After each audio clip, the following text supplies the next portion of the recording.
I had a TV interview a few minutes ago about virtual communications, a hot topic, something that's talked about quite a bit.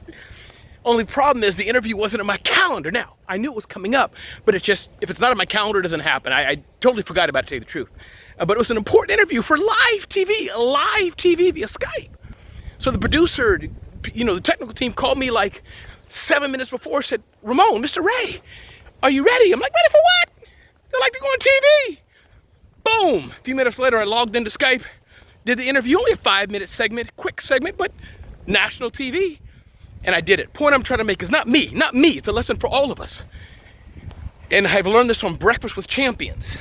Not learned this, but this was affirmed by somebody speaking on Breakfast with Champions. I think it was, forgot who was saying it. But the point is, when you know your stuff, and you can't know everything, but there's some slices of things you should know about finance,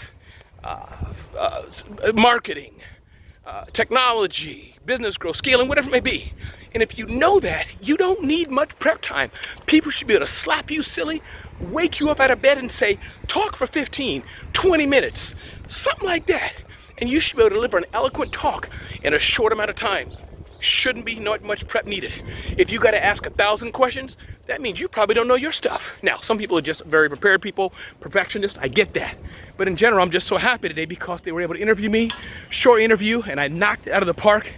I quickly got through the email and not knew the headlines that they were going to talk about, but I wasn't so sure, and that's that. Now I'm out for a quick walk, going somewhere.